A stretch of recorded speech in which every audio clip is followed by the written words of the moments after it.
अस्सलामुअलैकुम प्यारे बच्चों, बृहन-मुंबई महानगर पालिका शिक्षण विभाग में मैं Patel Roshan Ara Anwar Hussain MCGM virtual class में आपका इस्तकबाल करती हूँ।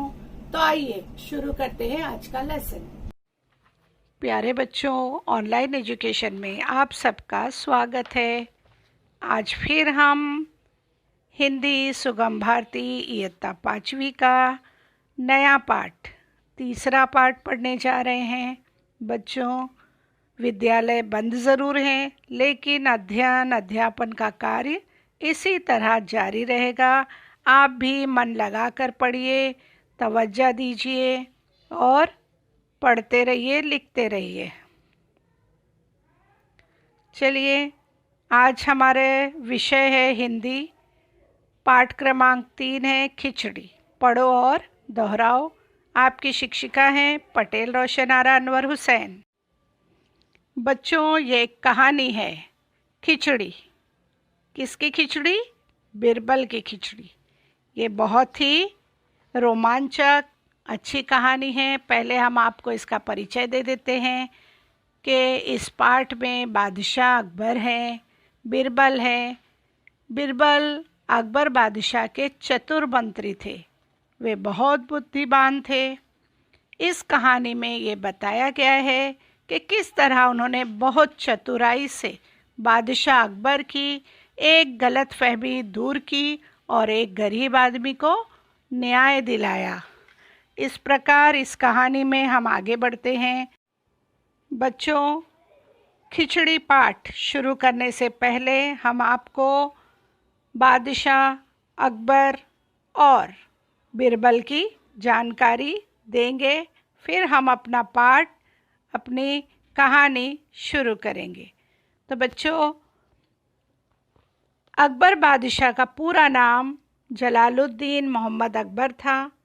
इनका जन्म 15 अक्टूबर सन 1542 में सिंध में हुआ था। इनके पिताजी का नाम हुमायूं था। माताजी का नाम नवाब हमीदा बेगम था। बादशाह अकबर के पिता हुमायूं की तरह बहादुर, साहसी, योग्य सेनानी, विनम्र, दयालु, आदर्श व कुशल प्रशासक थे। अकबर बादशाह के दरबार में 9 रत्न थे, जिसमें बिरबल भी थे। बच्चों, बिरबल की विनोद, प्रियता और बुद्धि चातुर्य ने न केवल बादशाह अकबर बल्कि मुग़ल साम्राज्य की प्रजा का भी मन मोह लिया था। उनका कोई सानी नहीं था। वे अकबर के परम प्रिय थे। बच्चों, बिरबल का असली नाम महेशदास था।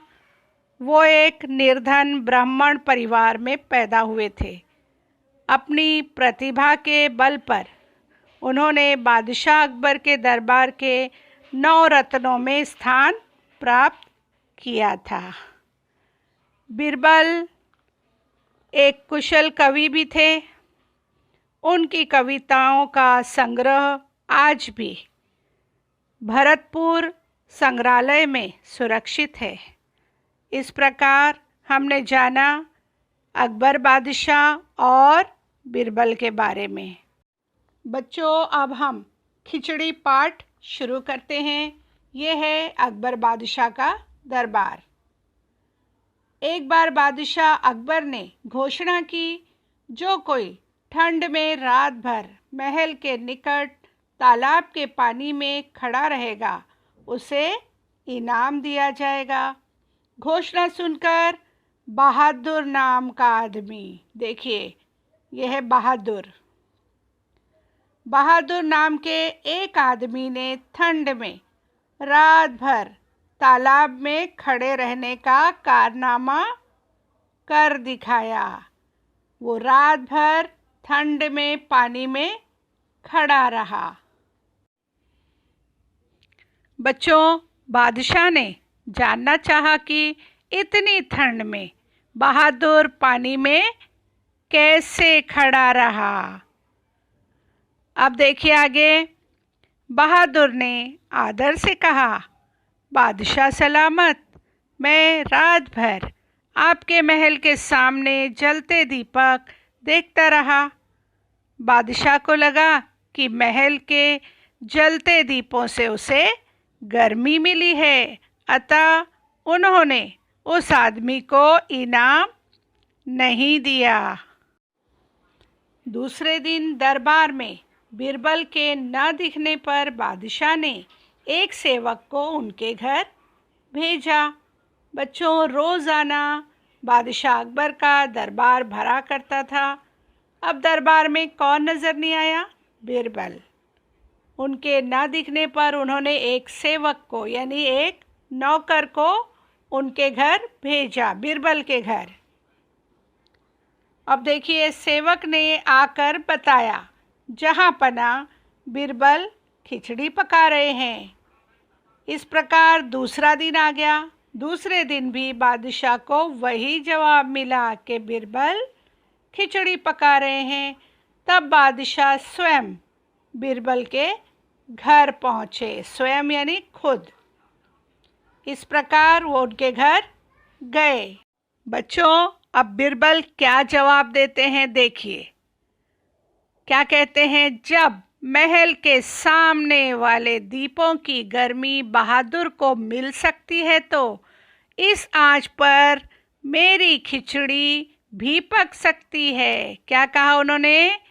जब महल के सामने वाले दीपों की गर्मी बहादुर को मिल सकती है तो इस आंच पर मेरी खिचड़ी भी पक सकती है। बादशाह सब समझ गए, है ना बच्चों? इस तरह बादशाह समझ गए, वे मुस्कुरा उठे। बच्चों, अकबर बादशाह क्यों मुस्कुराए थे? क्योंकि वे बीरबल की बात समझ गए थे। दूसरे दिन उन्होंने क्या किया? बहादुर को बुलाकर इनाम दिया। इस तरह बीरबल ने बहादुर के साथ हुए अन्याय को दूर करवाया और उसे इनाम दिलाया। इस प्रकार हमारी ये कहानी, ये पाठ यहाँ पर ख़त्म होता है। बच्चों, कहानी में आपने देखा कि किस प्रकार बीरबल ने बहुत चतुराई से बादशाह अकबर की एक गलतफहमी को दूर किया और एक गरीब आदमी को न्याय दिलाया। आप देख सकते हैं कि उसे दरबार में इनाम भी दिया गया। इस प्रकार बीरबल ने अकबर बादशाह का मन मोह लिया था। उनका कोई सानी नहीं था दरबार में, वे अकबर के परम प्रिय थे। अब हम पाठ में आए, कठिन शब्दों के अर्थ जानेंगे। चलिए, पहला शब्द है घोषणा, ऐलान। घोषणा करना, ऐलान करना। दूसरा है शब्द निकट, अर्थ है पास, नज़दीक। आगे देखिए, कारनामा, मुश्किल काम। कारनामा शब्द है, इसका अर्थ क्या है? मुश्किल काम। शब्द है इनाम, क्या है उसका अर्थ बताइए? पुरस्कार। आगे है सेवक, नौकर। यहाँ देखिए जहाँ पना, आपने देखा होगा दरबार में, अकबर बादशाह के दरबार में जब भी कोई सेवक आता वो उसने क्या कहता? जहाँ पना। उसका क्या अर्थ है? महाराज। आगे का शब्द है जवाब, अर्थ है उत्तर। स्वयं, अर्थ है खुद। काफ़ी, इसका अर्थ है ज़रूरत से ज़्यादा। हांडिया, अर्थ है मटकी, हांडी। अब आपको यहाँ पर कोष्टक में से उचित शब्द चुनकर रिक्त स्थानों में की पूर्ति करनी है और आपको वाक्य पूरा करके लिखना है। चलिए, पहला है, यहाँ पर कोष्टक के पहले शब्द हम पढ़ लेते हैं। बीरबल, आँच, खिचड़ी, दीपक, कारनामा। चलिए, पहला है, बहादुर नाम के एक आदमी ने रात भर तालाब में खड़े रहने का डैश। रिक्त स्थान में कौन सा शब्द आएगा? बताइए। कारनामा कर दिखाया। इस प्रकार ये हमारा वाक्य पूरा हुआ। दूसरा है, तब बादशाह स्वयं डैश के घर पहुँचे। किसके घर पहुँचे? बीरबल के।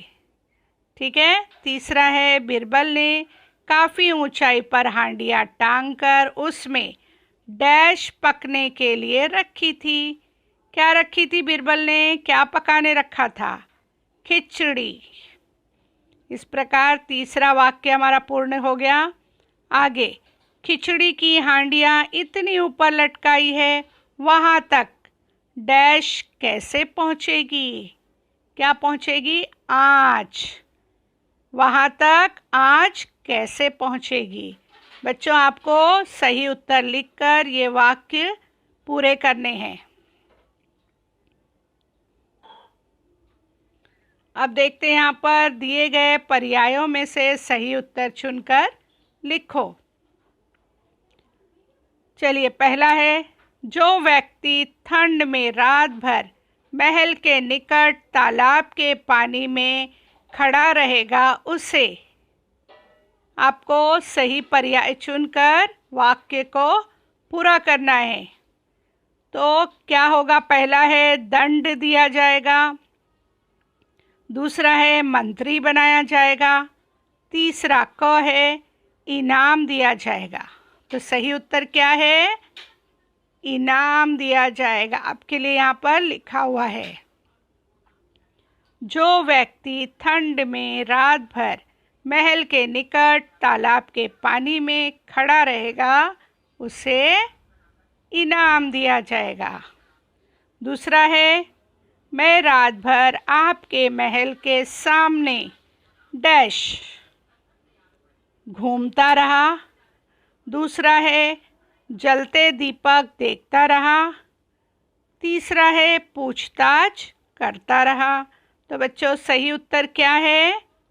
जलते दीपक देखता रहा। अब देखिए, वाक्य पूरा कीजिए। मैं रात भर आपके महल के सामने जलते दीपक देखता रहा। चलिए, अब हम देखते हैं भाषा ज्ञान एवं व्याकरण। आपको यहाँ पर समझना है, भाषा सीखने के लिए हमें उसका व्याकरण समझना बहुत ज़रूरी है। बच्चों, यहाँ पर दिया गया है कारक। हिंदी में कारकों का बहुत महत्व है। कारकों का प्रयोग किए बिना वाक्य के शब्दों का अर्थ नहीं समझा जा सकता। जैसे सचिन घर पुणे है। आपको कुछ समझ में आया? सचिन घर पुणे है। नहीं समझा? आगे देखते हैं। इस वाक्य में सचिन शब्द के बाद का और पुणे शब्द के बाद में कारक लगाने पर वाक्य का अर्थ समझ में आता है। यानी यहाँ पर कारक नहीं लगाने की वजह से ये जो वाक्य था वो अधूरा लग रहा है, पूरा नहीं लग रहा है। अब यहाँ पर हम देखते हैं पाठ्य पुस्तक में दिए गए के, यहाँ देखिए, के, में, की, को, ने, रा, री, से, पर आदि शब्द कारक हैं। बच्चों, यहाँ पर उचित कारक चुनकर रिक्त स्थानों की पूर्ति करना है आपको। यहाँ कोष्टक में दिए गए हैं कारक ने, के, में, की, को, से, पर, रा, री। इस प्रकार आपको यहाँ पर कारक दिए गए हैं और आपको वाक्यों में उसका उपयोग करना है और उसे स्वअक्षरों में भी लिखना है और अपने शिक्षक से चेक भी करवाना है। तो चलिए देखते हैं। पहला है, अकबर डैश घोषणा की। कौन सा कारक यहाँ पर आएगा? ने। अकबर ने घोषणा की। इस प्रकार अब दूसरा वाक्य देखते हैं। आदमी तालाब में संयम डैश खड़ा रहा। यहाँ पर क्या आएगा? से। आदमी तालाब में संयम से खड़ा रहा। ठीक है, आगे चलते हैं। तीसरा, महल डैश दीपों डैश उसे गर्मी मिली।